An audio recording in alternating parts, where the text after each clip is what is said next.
Hello, everybody, and welcome back to Double D Design. It's me, Demon, And Dragon. and today we're going to talk about railroading.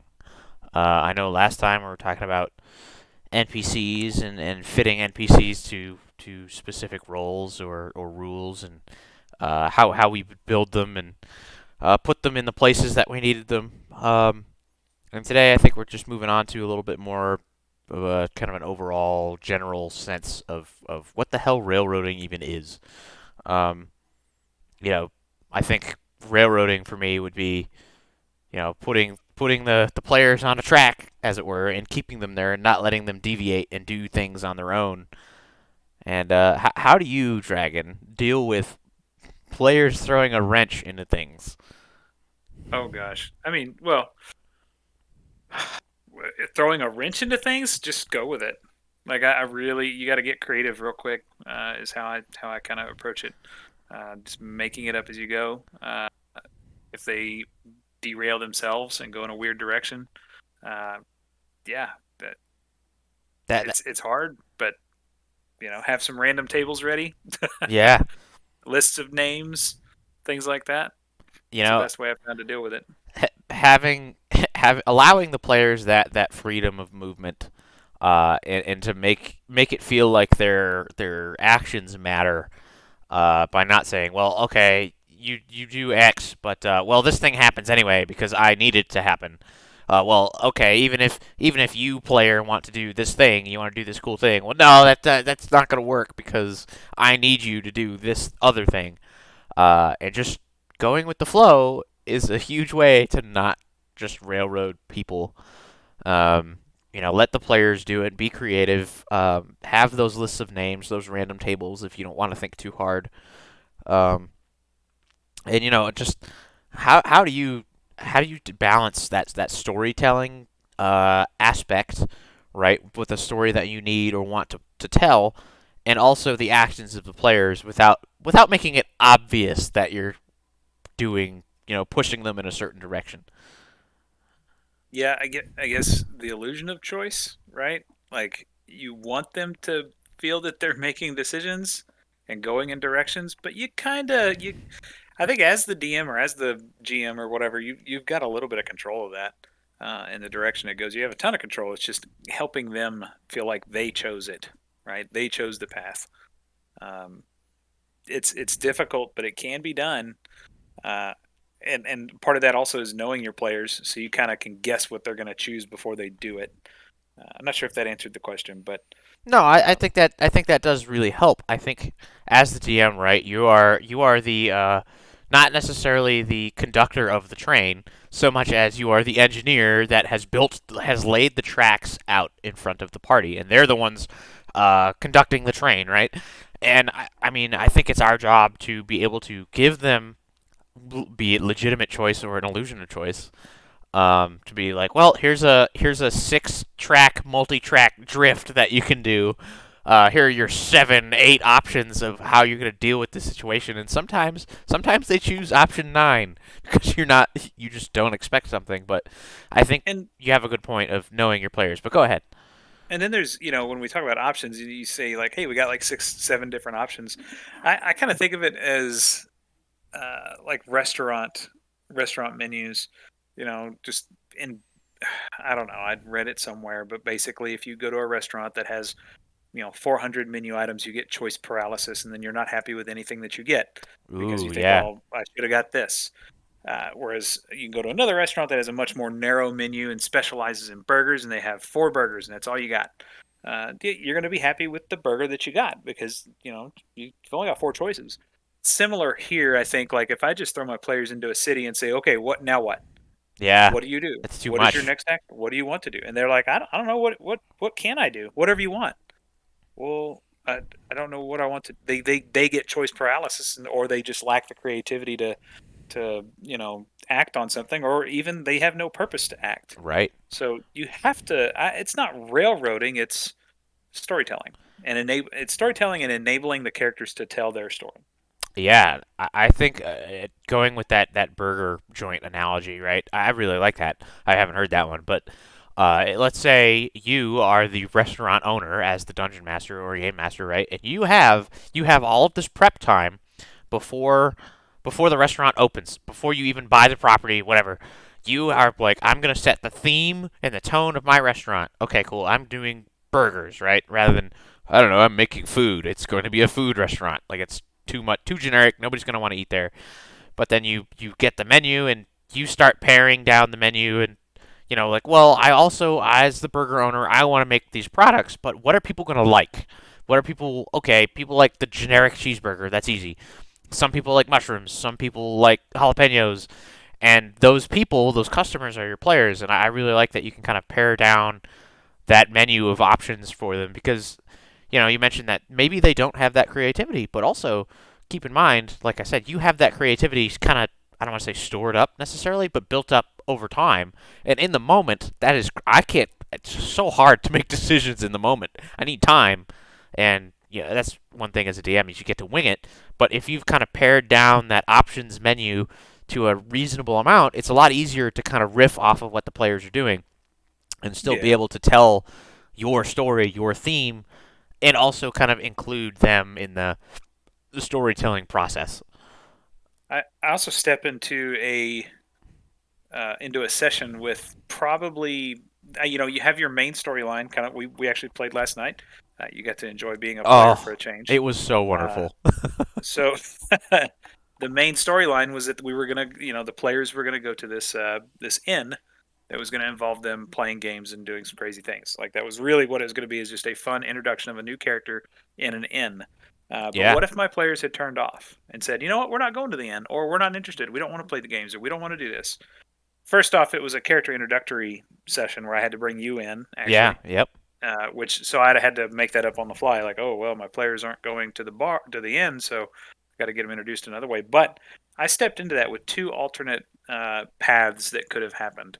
One of them, so instead of going to the inn, or if they just gone to the inn and were not interested, was there's an elf, uh, a spry young elf with disheveled blonde hair or whatever. He just looks a little messed up. But if they'd have stopped and talked to him, he would have tried to convince him to go do a heist of the racing track, the Drake races. ooh, yeah, That was an opportunity. It didn't come up last night because we wound up going to the inn and doing all the fun things. But right, that was the side. So is it railroading?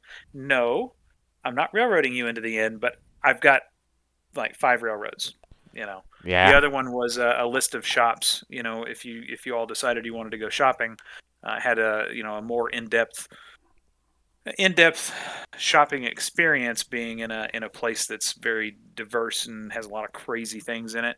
yeah, Had some pretty crazy shops lined up for y'all to go check out, but you didn't do that, so that could be something for another session. But as it regards to railroading, I step into the session with the main plan. This is what I think they're going to do, and then I've got like two or three or four alternatives in yep, case they don't do that, and hopefully I can get them onto one of my other ones. But if they just go completely rogue and they're like, you know what, we're going to charter a boat and go out into the ocean and be pirates, I'm like, okay, here we go. Like, you just got to yeah, kind of go with the flow on that one. yeah. As a DM, I think you need to be prepared for any sort of situation. But at least, if you're using a module or your own homebrew, you've paired off a little bit of the extra fat, and you're like, well, they're in a port town. It should be you should be ready to get somebody on a boat at any point. But you're Yeah, probably not going to do that. But just in case. yeah, I was not prepared for that, so I'm glad y'all didn't do that. Yeah. Nobody's talking about the port in this city last night, but I mean, could I make it up as we go? Absolutely. Oh yeah. Uh, but would it be a better experience for the players if it was more thought out? For sure. Yeah. I had the story time. I had a DM way back in the day. God, maybe 10 or 12 years ago. That would he didn't give any options to the players at all, and I would say, hey, I was a dwarven fighter. I said, hey, I want to go investigate. I think it was it's a little choppy now, but I think it was like a lizard man cave. I want to go investigate this cave, even though he'd mentioned it offhand as something that might be interesting, just as like a dialogue. Maybe he made it up on the spot. I don't know, but the main storyline was we were like escorting doing a fetch slash escort quest for some cleric, and I was like, oh, you know what? We have time. We have like 2 days until we leave. I want to go do that. And he was like, no, you can't do that. And I'm like, well, okay. Well, why not? And he's like, well, because you were hired to do this thing in 2 days. Okay. Am I not like a free man? Why am I not able to go do this thing? And I never got a really satisfactory answer out of it. There was nothing that the DM could like build into it or direct me into like, well, actually, your contract says you have to defend the caravan for the intervening 2 days, even though you're not moving. And any number of other things that he could have come up with. So when it's obvious that you're not necessarily prepared for something, I think as a DM, don't just say no, you can't do that. I mean, unless it makes sense that they can't do that. I love the you can certainly try. That is like my favorite thing. Yeah, yeah, you can certainly try. And honestly, if you as a DM are struggling to come up with a situation or something, call a break, man. Just like, hey, we're gonna take a 15-minute break. Everybody, go hit the head, go get some food or whatever. I need to like brainstorm real quick. Yep, yep. I think on the other side of that is a railroad, because really, what are we talking about? We're talking about, think about different types of like RPG video games, right? Oh, There's true. Yeah. linear. You go from set piece A to set piece B to set piece C, and you follow the path. That's a thing, and that works. Yeah. It's There's true. also open world or sandbox games. It's very much the same thing here. Can you run a railroaded adventure that is fun and engaging? Yes, with the players that want that. Yeah. Right. There's people who want to have that kind of experience, and you can argue that, man, it can be very well catered. You can really tell a story if that's what you really want to do. You can, but it's all in player expectations. It's true. Yep. My players do not want to be railroaded. We tried to do a pre-made module, and we made it about 2 to 3 sessions in, and they're like, this. It wasn't necessarily how I was administering it. They just didn't feel like it was as free as it is with open world. When I tell them I made the world and you can do whatever you want, that means I made the world and you can do whatever you want. Right. Yeah. Um, it's that balance though. For me, I don't want to run a railroaded. I don't want to run a linear story. Right. That's not how I want to do it, and that's not how my players want to play. So it works out really well for us. Yeah, I think that's a good point of having that balance. Like on one end of my spectrum, in my personal Pathfinder game, I think the single railroad that I've really lay out for people, just in general, is like dungeons. It's like, yep, you are in a dungeon. The door is closed behind you. There's only forward. That is the railroad. You are here now. And you have to find your way out. But like sometimes people enjoy those puzzles or trying to get through those things. But I don't do that all the time. That sounds awful. I don't Says enjoy that. says the DM who just arrested the entire party on our last session with Yes. vampire guards, and it's terrible. Yeah, but that was a consequence. So see, Oh, yeah, yeah. I didn't railroad you. You that's right. railroaded yourself. That's right. So see that's how you can spin it against slash with your players, right? Because shouldn't be DM versus player, but like you gotta understand if you want it to be realistic. I think we talked about this before, realistic, Oh yeah, whatever. But like having a world with consequences makes it more believable. yeah. And when a player comes up to a powerful noble and was like, "Hey, by the way, we lied to you. We're not actually here to do this work," uh, that sometimes makes really powerful people angry.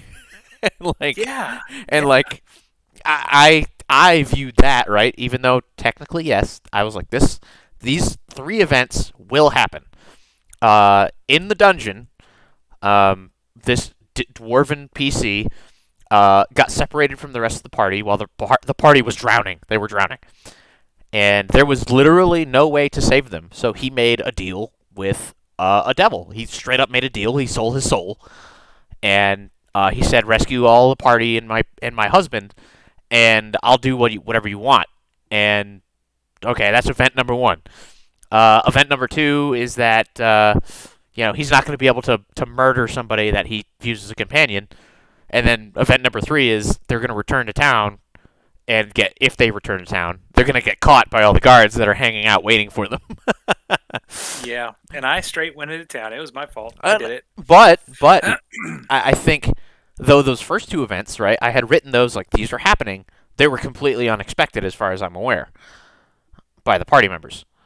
Oh, for sure. By us, yeah. They had no idea. They were like, how do we get out of this? We're drowning. This is where we ended the session. Oh my god, everything went to black. Like, are we all gonna die? Oh my god. Like, PK. yeah, TPK session 8. Let's do it, baby. Um, no, but I think it's important as a DM to have those events that you know are going to occur lined up and ready to go. Now, they might not occur at the exact moment or in the exact order that you wanted them to. Um, but like if Syrah, the character, hadn't gone over to that noblewoman, Gabriella, and told her, "Hey, we lied to you," there was a good chance that you guys weren't going to get arrested at all. So balancing that, like that players can make decisions and change the world, but also making it believable. Does that make any sense? I mean, I think I'm Yeah, making yeah, for sense. sure. No, it does. Yeah, it definitely does. It is a sort Yes, of it does. railroad, but in that chase scene, so they got loaded into a cage on a cart, and I gave you guys kind of rough ways to get out within certain bounds, and you guys found the bounds, and then like there was an ambush on the road, and like you guys got out of the cage, even though they crashed, but like there was some very out of the box thinking that I wasn't necessarily prepared for, and you have to be able to adapt to those situations and be like, okay, they were just those two horses and carts with you as prisoners were just supposed to get away. That was the deal in my brain. Was like they're gonna get away unless they do something cool or unless they do something that makes sense to me that gets them out of the situation. And there was some magic that was done and some brute force used. That it was really cool. And so now I'm like, okay, I had this event and this event. Well, now I have to kind of scrub these set of tracks because now they're on these set of tracks. But for the untrained non DM eyes, I think most of the players are like, "Wow, that was really cool." Now what? I don't know. They're on the edge of their seats. I hope is what it sounded like.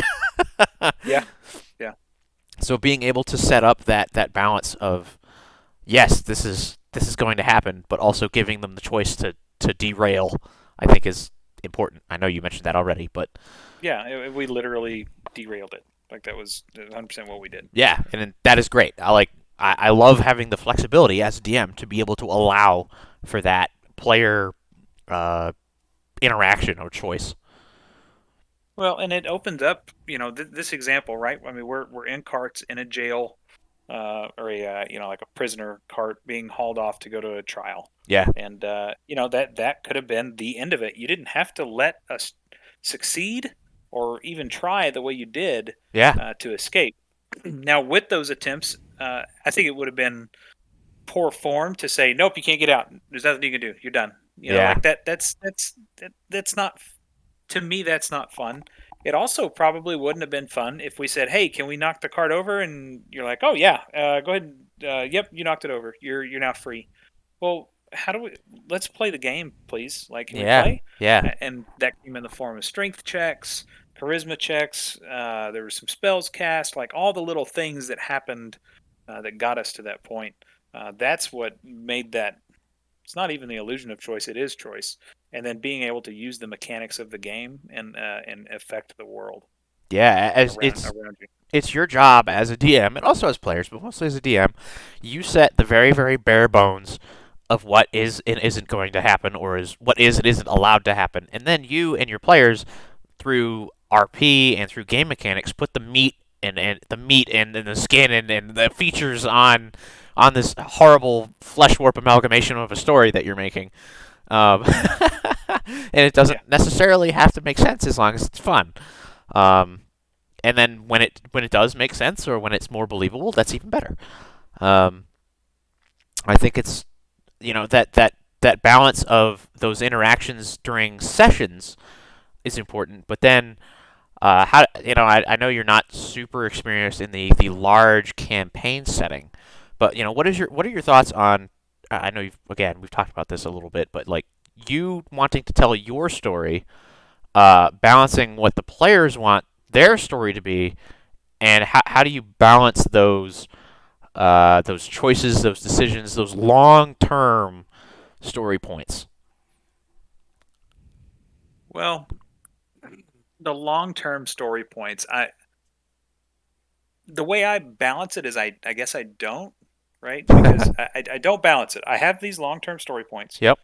and if the players pivot away hard, if they really like just nope, I don't want to do this. I Y- don't want to deal with this thing that you're trying to set up. Yep. Then okay, I've got some writing to do between sessions.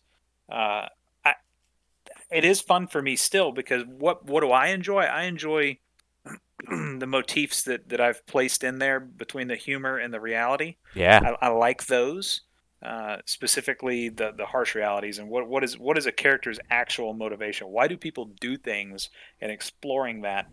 I can do that around any story, really. And then integrating some humor into it that I enjoy and my players enjoy. I can do that in any story. Yeah. What's the plot and the where's the climax and where's the full story? I think each session is a story in and of itself, and then the longer one, yeah, I've got a plan for where we're going. I would like to get there, Yeah. but if we don't, that's okay. I'll build another one.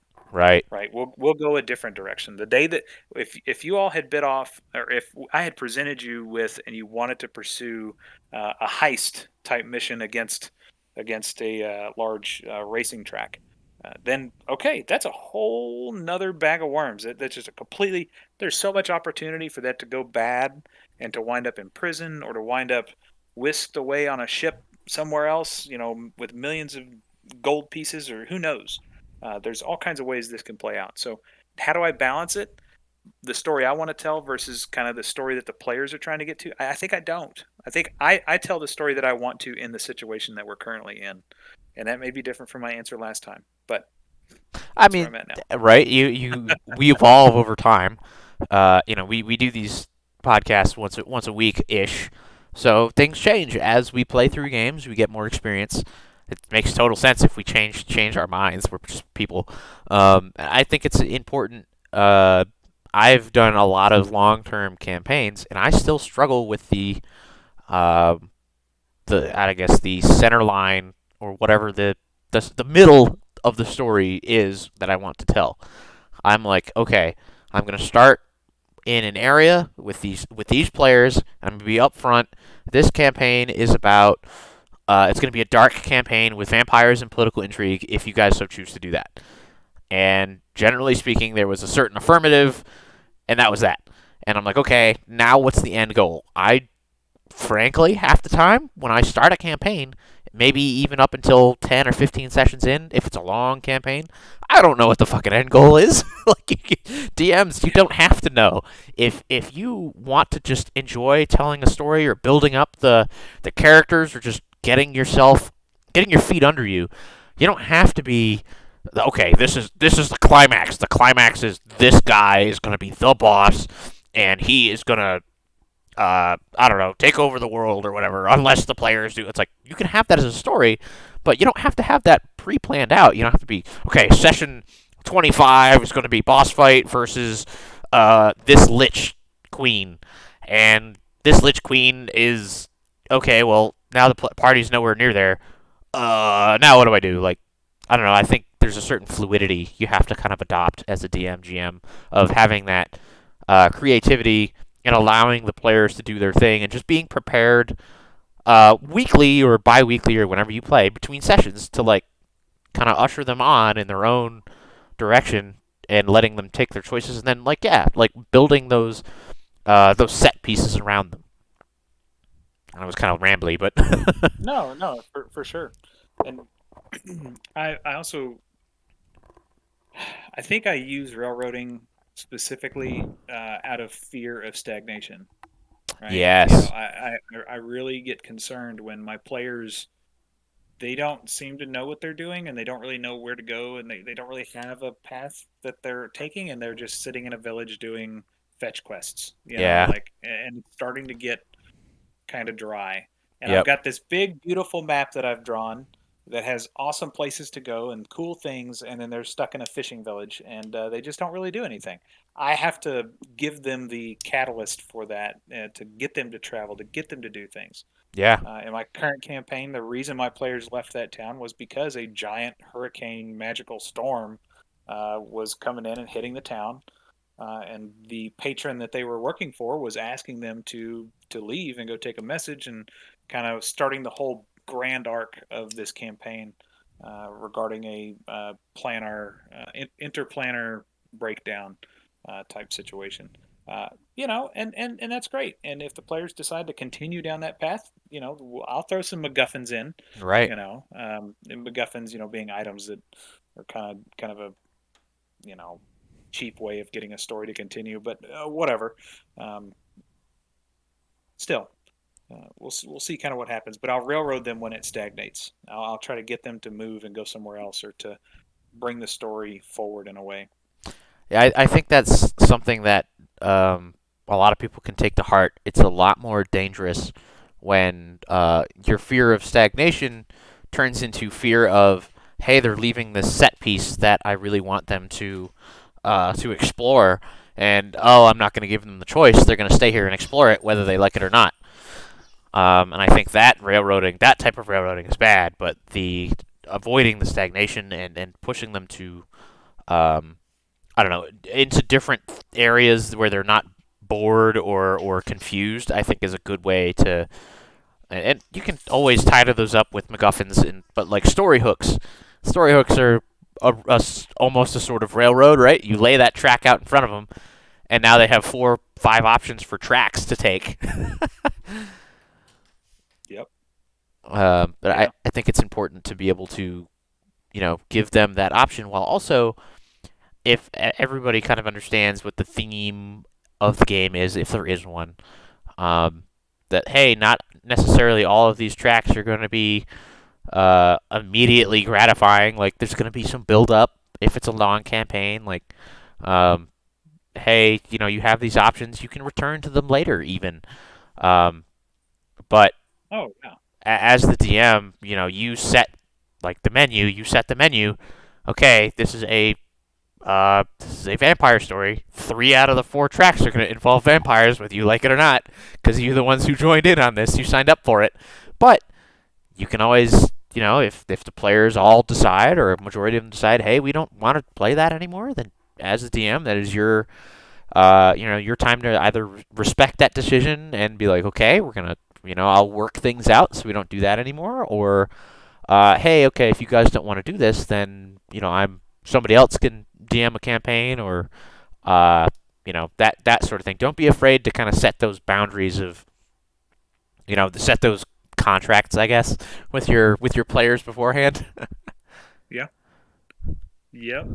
And there is a flow as well, right? There's a time, I think, through a campaign, especially when you play for 3, 4, 5, 6 months to a year or years, it comes and goes. People get distracted. People lose interest. People, they may feel that they need to refresh. They want a different path. They want a different story. For sure. That's okay. That's okay. And sometimes it's good to take a break. And sometimes it's good to provide that opportunity of change, to have some sort of catalyst jump into this campaign that you're running that changes the landscape. Yep. These things are okay. I really am a huge fan of, as you can tell, between the hurricane. I'm about to throw well, I can't. I don't want to spoil it too much. I'll throw another natural disaster Yeah. type situation at you guys here pretty soon. Yep. I like those things that create a sense of urgency. Those create changes, and they feel pretty natural. Yeah, Uh, that's a good point. I know in, so in the yeah. last campaign that you were in, last Pathfinder campaign, there was a world-ending threat. It was the 4 Horsemen of the Apocalypse, and I'm pretty damn sure that caused a little bit of sense of urgency for folks, as kind of there wasn't necessarily a clock on it, but it certainly felt like there was. Yeah, there wasn't a clock, but it was interesting also that your way of fighting back against these horsemen, we couldn't do it even though we were what, level 15 or 18. I What think were you got we? to 16. I think. 16. We were definitely adept heroes at this point, but we still couldn't fight something like a horseman. So you would introduced like kaiju, Yeah. big monsters, right? So we had to go collect these big monsters, and we moved.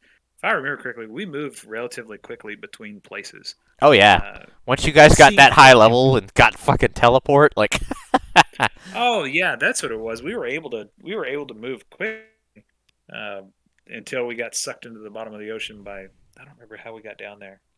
a kraken had broken your ship apart, and then the god of the sea is like, "Hey, you guys didn't pray to me properly So before you left, so get over it."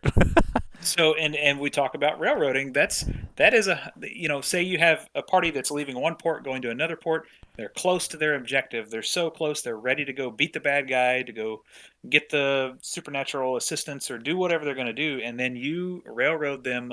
You take them off the railroad intentionally. Yeah, Uh, you decide where this track goes, and the Kraken hits the ship and drags them down. And now they got to go through an underwater adventure before they get to their final destination. That is another form of railroading, but yeah, for sure. I like it because it still provides urgency, and the players still have the goal in mind, and it's not bad enough to dissuade them from playing anymore. Right. Right now, if we had just been stuck on the bottom of the ocean forever, Oh at yeah, some point it would have been like, all right, come on, man, like can we not have another Kraken? yeah, Can we yeah, not have another bad thing happen while we're down here? Like, it's fun to a point. yeah. So knowing that balance, I think, is very, very important. And I think an important point for DMs here is like if your players have the goal in mind and they think they're ready to go take on the big bad evil guy, and you realize that holy crap they are not high enough level, I think that's a good time to railroad. Like they're charging dead ahead, and either you can have them start that fight and they could lose, and then but you could keep them alive and do whatever, or you can send them to the bottom of the ocean. And I think that's a good time to like that's extra adventure. It's something new, as long as it's not overdone or stay too long. But like that's a time to also mechanically get your players ready to give them new rewards to new levels. I think that also just extends your timeline if that's something you feel like you need to do. Though I don't think that's really necessary. You can always start another campaign or play one shots, but Yeah, I think that's an important point. yeah. And then on one shots, I mean, it's a completely different conversation, right? Oh, for If you're sure. doing a single session, yep, there's a railroad track, and we're pretty much going to follow it for the most part. It's we're talking when we have this discussion, and the way I run it and deal with my players is across a long campaign with many sessions, Yep. potentially for years. Uh huh. Like that's where I'm at. So Oh yeah. Yeah. Like one shots, man. That has to be railroaded almost to keep the story going, so you can play for your 3 to 5 hours, however long you're playing. But yeah, campaign wise, multiple years of gaming, you have a lot more leeway to still tell the story that you want to tell with the set pieces that you want to use, um, and also you know let the players kind of run amok and do their thing and throw the train onto the next track to make sure that they don't, I don't know, stagnate like you say. Um, Now, as a DM, right? What expectations do you have um, going into it, right? As a DM, for your players to, oh, I don't know, mess things up is not the right term, but like throwing a wrench in it, like we've talked about. Like, what do you discuss those aspects with your players, like just before the campaign? Do you do it from session to session? How do you like remind your players that they have like agency, but also that they're in kind of a constrained environment of your own creation? well, I haven't had to have a conversation like that, and I don't know how I feel about it. Um, the way we play, I do like the very open ended, and really, you can do anything. What if you're murder hobos? Ooh, yeah. You know, I have a way to deal with that. What if you are, you're causing issues by getting into topics that we agreed. Now, this is a conversation we have before the game. We've talked about this before, but getting into topics or actions that we agreed we weren't going to do. Well, that's an easy conversation with the offending player. Right. I don't know that I really care that they derail it. Uh, at some point, I'm going to interject, hopefully through the lens of the game, Yeah. and not having to do it as the DM talking to a player after the game. I'd rather do it through the game. So I think one example is one of my players is just super aloof and does weird stuff. He's young, got it, but I just allow it to happen. Yeah. He'll be in a social situation in a tavern talking to somebody. And he says, "I lay on the floor." I'm like, "Okay, you lay on the floor. Now what? We'll get there." Yeah. Um, is that kind of behavior by a player disruptive to the game? Yeah, it can be, but I think letting it play through or finding ways to focus that or to redirect that energy from a player is how I approach it. Um, if that makes any sense. No, that does. That's a really good. Um, that makes sense, right? Is you're allowing that their creativity and strangeness and awkwardness and also just how they play the game. You're letting it flow, and you're incorporating it in if you can, and you're just like you're not being super uptight. Like no, that's dumb. You can't do that. Rah, rah, rah. Like that's Oh yeah, no need to be draconian. um, yeah. Whoa. but I think it's a I had something and now my brain just had a really big So brain fart. I think another example of that is, in our last session, you and one of the other players were turning in a captured assassin to a guard, and during this, my disruptive player says, "I want to climb on top of the roof of the nearest house because there's a storm going on. He wants to go watch the lightning. His character is infatuated with the weather and lightning and storms and stuff." And I'm like, I mean, there's a thing going on the street. Like, you guys are turning in an assassin, but okay, And I didn't say it that way, but that's what I was thinking, right? Sure, of course. But I said, yeah, absolutely. There is a building nearby. Make an athletics check. Natural 20, of course. I'm like, all right, Yep. man, you just leap up there. You're on top of the building. You're freaking out with the lightning. How does that work back into the story? And you kind of think about what's happening here. We're turning in an assassin. There's guards around, and now I got one guy standing on the top of a house at 2 o'clock in the morning, screaming about lightning. You know what? Fine. Let's see how it goes. Yeah. Play it out. What does this look like? Does the guard care? Well, he's a guard in a port town. There's a bunch of drunks out all the time. Maybe he just thinks this guy's like toasted, and he's like, whatever. He's not hurting anybody. Who cares? Not my problem. Yeah. Or it could be, hey, that's not allowed. We're gonna arrest you. And then you get into some cool, charisma checks and persuasion and deception and all that fun stuff in some RP moments there. Hopefully, it doesn't lead to combat, but But if it does, then it does, right? yeah, Um, I think it's definitely important to have that uh, flexibility to allow for that to happen, and then also be able to cage yourself in your own world and your own writing to be okay. What are the possible story hooks that come out of that, or like maybe I can add some information that normally wouldn't be there. Oh, he's got a better view of the storm. Maybe he can see something different that he couldn't see from down below, or oh, maybe he can see the guards coming before everybody else can. Like, I think being able to tie in those quirky actions or those unexpected actions are a huge boon to DMs, and I think it helps players feel like they belong and that like the DM really cares about what they want and what they're doing, and I've had conversations with players off outside the game, like DM to player, like, hey dude, this is the story that everybody wants to tell.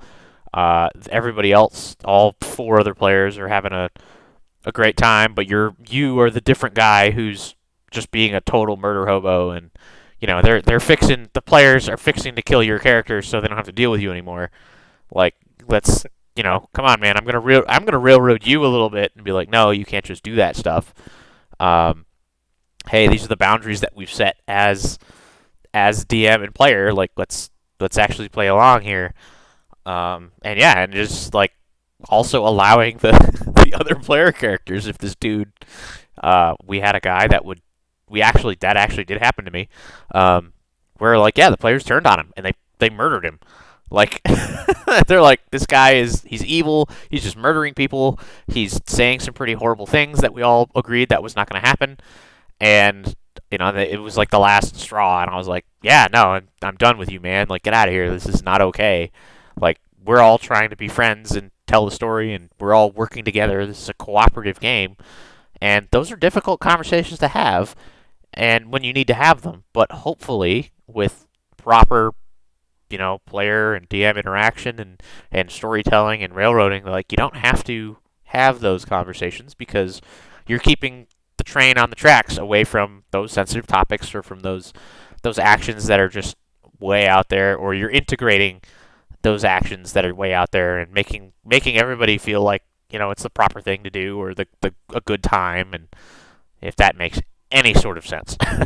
Yeah, it definitely does. And there's another piece of this as we talk about it that so the DM relationship with the players and what those players want and who those players are and how they like to play and how you like to DM. Man, this is like a romantic relationship, right? Like it is very difficult. There are some people who just are not going to get along and they are not going to be in a relationship and they are better to quit it before they go farther down that road and it just gets bad.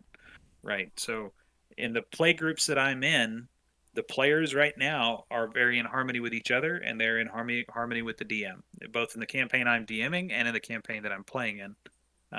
It's a great relationship.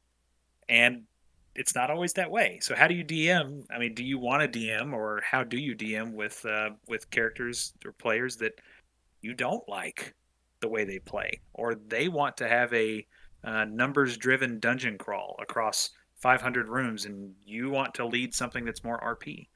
Well, maybe time to part ways, like in some ways.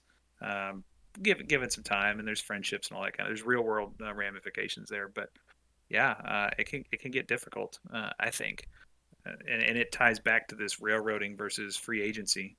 Um, you know, Yeah, I think having the maturity to be able to talk about what is and is not allowed at the table, or what is and is not the goal of your campaign, what is and is not your theme or whatever. If it's a good point of, hey, I want a 500 room dungeon crawl. Like, I don't, I personally hate that. I loathe that. That gets boring for me really quick. Even if the monsters are all different, even if the rooms are all puzzles, like this, I, I like RP. That is my thing. And I have told players before, I was like, hey, look, man, I like you as a friend, but like, as a friend, I'm going to tell you that I am not going to DM a campaign like that because that is just not what I enjoy, and everybody's enjoyment has to be taken into account. You can always go find a DM that likes you as a player, likes your idea of what a campaign is. You will always find one. Well, maybe not always, but most of the time. Um, and I think it's important to, rather than maybe a railroad, but you've set the highway in front of these players in their cars, and the highway is 6 lanes wide, and you said, okay, anything outside these bounds are topics that we don't want to talk about or things we don't want to explore. Maybe we'll take an exit every once in a while if everybody is cool with that, or if everybody discusses it beforehand. But most of the time, we're going to stay on this highway, and we're going to play along as it makes its turns, and you're going to switch lanes and whatnot. But generally speaking, you're going to stay within the bumpers. We have so many analogies in this episode, so many. yeah, yeah, bumpers and burgers and relationships and yeah, now, analogies. that reminds me of the that Guy Fieri show, diners and drive-ins and divers and dives, and I was like, now I got to start something with bees, burgers, and bumpers, and Oh, jeez. Yep, yep. in railroads it doesn't work. Pretty much, pretty much. I Yeah, I think railroading is an important tool, but not to be used so often that the players feel like they have no agency. I think yeah. I think The that's the there's a balance between the illusion of choice and actual free agency. You can let them. You can, if you're crafty and you think about it, you can guide your players to make choices that you want them to make. yeah. and they don't always do it, and sometimes they'll turn left on you, and you're like, oh gosh, what do I do now? But that's okay. If you get 5 out of 10, I think you're doing all right. About half the time they'll go Yeah. out the way you want to. It is not the end of the world if the players don't choose to take the immediate option number one. Um, Yep. like this assassin chick in the game that we played last night. Oh yeah. She was this cloaked and reptilian eyed person, and we were like, cool, we're gonna completely ignore that. That is Yep. a clear plot hook, and as a DM, I knew this. I was like, oh, he's throwing this at us, and he's like he's gonna throw it out there a couple times, and then he's just gonna stop mentioning it because he knows that if the players aren't gonna bite, then they're not gonna bite, and you know what? Maybe he can include this assassin in a different way later on, which you did. You brought them in at like festivities after all the games were played at the inn. You brought them back as like, yeah, I happened to spot her trying to sneak up and trying to murder one of my fellow players. Um, it's it's important to be able to have that ability to, okay, the players aren't biting this way. Maybe how can I make them bite a different way? Or you know what, I'm just going to save this in my back pocket for later. Gosh. Yeah. And what's funny is you were very lucky that you caught the assassin because she was going to attack one of you Oh if you yeah, hadn't seen her with the perception check. So that was pretty cool. She rolled a by the way, she rolled a garbage stealth check. That's what it was. She rolled like a 2. Like yeah. not good. I rolled a fairly high perception check at the time. Yeah. Um, Yeah.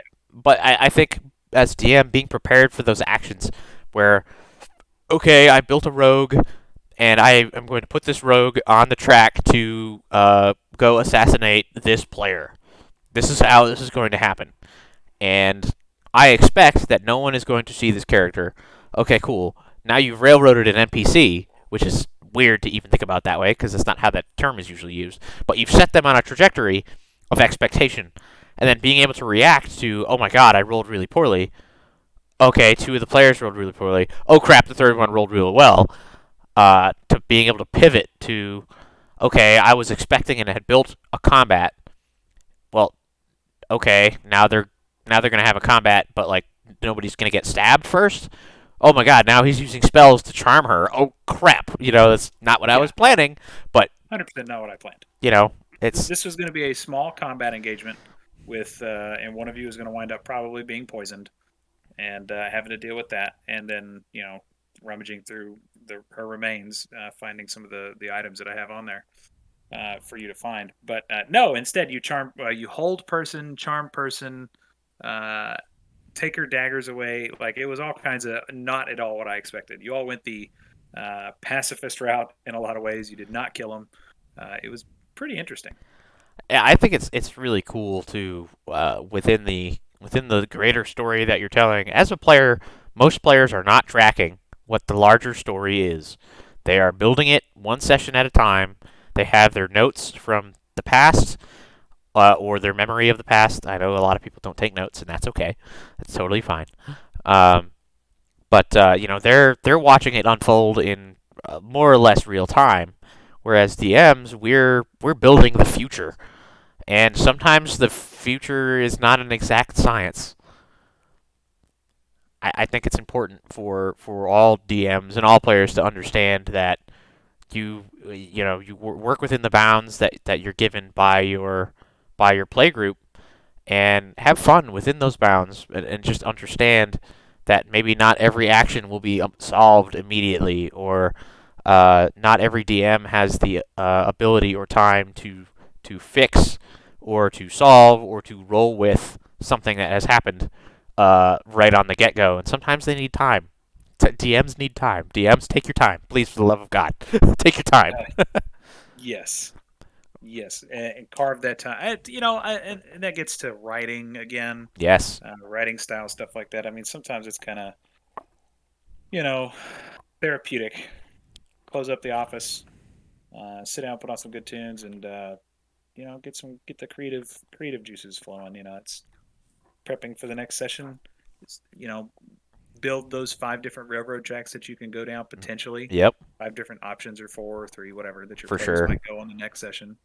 and then they may not go on any of them. But then the question is, how far down that railroad track do you design? Do you build? How far down do you plan? Uh, I hit the wave tops is the way I do it. I don't go too deep. Yeah. But that just if you do it because it's fun, yeah, write out an entire story. Yep. As far as the heist on Sela Downs that I had set up for you guys to potentially do, um, you know what? I didn't necessarily have that fully fleshed out. I had an idea of basically what the Elven Thief was going to pitch to you guys to go do. Yep. But did I really know how the full heist was going to go? Not really. Yeah. We probably wouldn't have got through the heist. Our sessions go an hour and a half to 2 hours. They're not super long, so I don't know that we'd have actually gotten there. But Yeah. yeah, it was ready, and I don't design too far down a railroad. I'll do just the introductory pieces. Yeah, and I think that's a good skill to have, to be able to fill in the blanks from the bones that you build. And something that I enjoy about homebrew specifically is that you have the option to build all of those tracks. We mentioned earlier that having that module is really really constrictive, and it forces you as the DM to think within confines that you haven't yourself set. I think being able to set my own rules and relations with the world allows me to change those rules and relations with the world as I need to, versus the modules are like, well, it's a little bit of a harder set of tracks. It's a little more difficult to pull up the tracks if need be and lay new ones.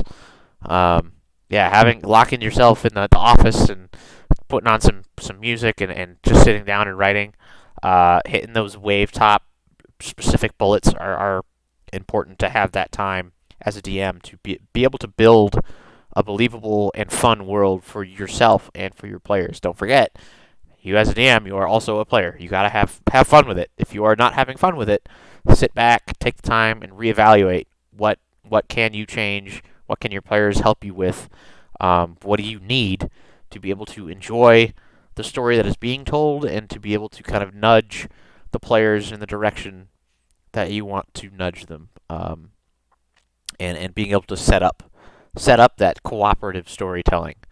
Never Burnout is bad. DM burnout sucks.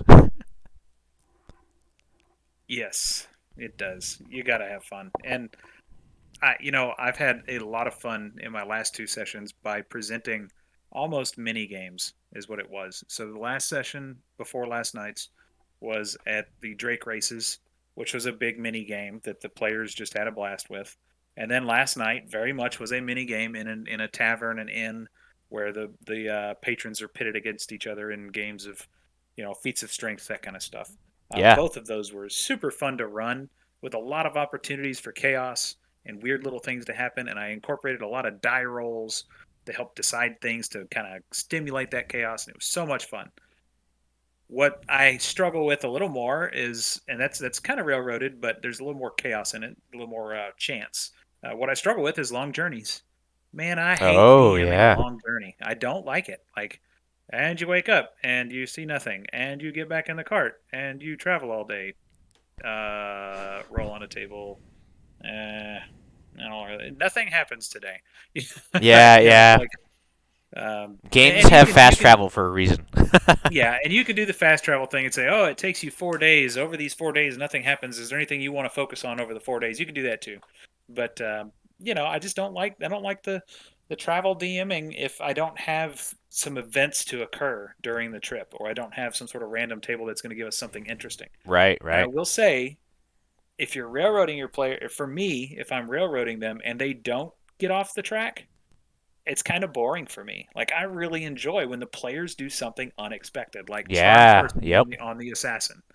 And I'm like, wait a minute, I got to go reread charm person real quick. Oh gosh, she regards you as a friend. Yep. Oh, okay. How are we gonna? Because I charm person. This is the first time I've really dealt with it where it succeeded. She rolled poorly in her save, so here we go. Yeah. Um, that was pretty interesting. Yeah. So I That's a like good it when point. the players leave the track. When they leave the track, it makes it fun.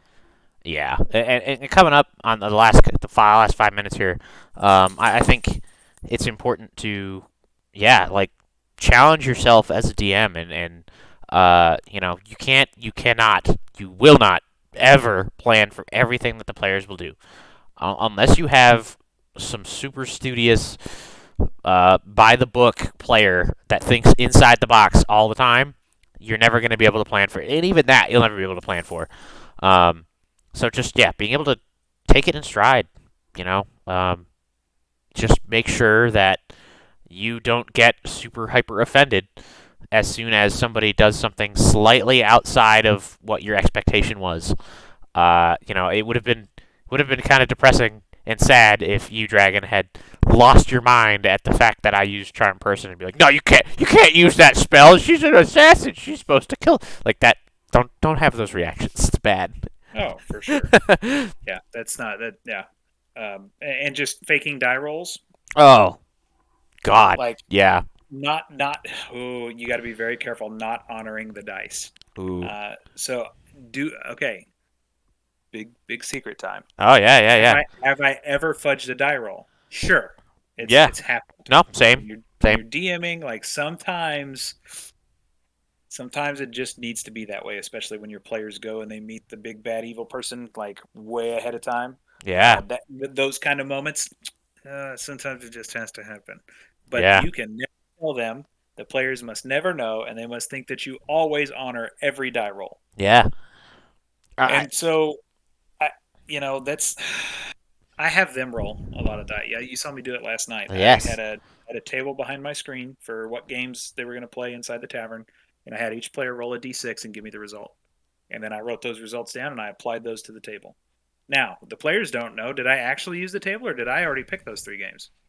No idea. Well, yeah, I actually use the table and I like to tell the players that I do that. And sometimes, most of the time, almost always, I really do. But there was one of those games or one of the tables that we rolled on last night that I didn't like one of the options and I was like, Yeah, oh, if they roll this, I'm probably gonna fudge it. yeah. It just wasn't gonna work with how the game was going that night. So I think it's important as a DM to like the more you honor the die rolls and like you interact with your players like kind of off game as you're like, hey, I wrote it this way and you guys did this crazy thing, so I had to, I'm gonna save it for later, or I had to change something and that was totally unexpected. It's a lot easier when you really have to, when you come across the b-bag too early or something, like when you have to fudge that roll. It's a lot more believable when you do it. yeah, yeah, A little white lie, every once in a while to be like, well, you know what? I don't want a TPK today. How do I change that? Oh, well, you know what, man? He actually rolled like a really poorly. Sorry. Like, that's great for you guys, though. I'm disappointed that he didn't kill all of you, but hey, you know what? That's great. Now you survive. yeah, yep. And I think one of the advantages of homebrew is that you can very quickly swap the tracks out for I'm going to throw an NPC in there. It's going to save the day, or I'm going to change the situation and I don't know, make sure you don't die, and or you know what, you actually do all die, but now here's the option to make brand new characters at a different level and maybe find out what the mystery of what happened to your characters was. Like you have so many options, so many options. The threat of death is real. Yes. Oh my Should be, God. in my opinion. It doesn't have to be, but that's how I feel. Yes. It's interesting seeing how DMs work through the threat of death and railroading. Like there's like newbie safe games where they're like, no, you're most likely not going to die. Like somebody's going to be there to save you, or you're going to get saved somehow, and that's a little bit of a railroad. Versus here is like, nah, no, death is an option, and some people are more than willing to take it. Yeah, um, and I think the game, we're not specific only to D&D, sure, to yeah, include other tabletop RPGs, but many of these games have copious opportunities to recover from death, yes, because players become very attached to some of their characters, and if they're not ready to die, and they don't want that heartache, yeah, yeah, there's a lot of ways to get out of it. yep, Death checks, right? Is that what they are? yeah. Death checks, Death saves, death saves, all that kind of stuff. yeah, Those are all mechanics that hero points, yep, uh, mechanics to help players kind of face that. I think they're almost like cushions to help keep you from being, dead when you don't want to be. But It adds a little bit of urgency and it makes the players feel better when they do survive and they're like, oh my god, I almost died and oh that was terrifying, but I held on and it feels good. Um, yeah, no, it's you have ample opportunity for those things in any game that you're DMing to railroad them to life rather than to your story. yeah, Railroad's such an interesting term, but I think we've covered it fairly thoroughly. Gosh, and any last minute inputs you got there? um, ooh, bonus content. DM complaints and gripes. I got one. Ooh. Tell me. Freaking Eyes of the Runekeeper. Oh, yes. That is an ability that lets a player or a character read any language. Is that correct?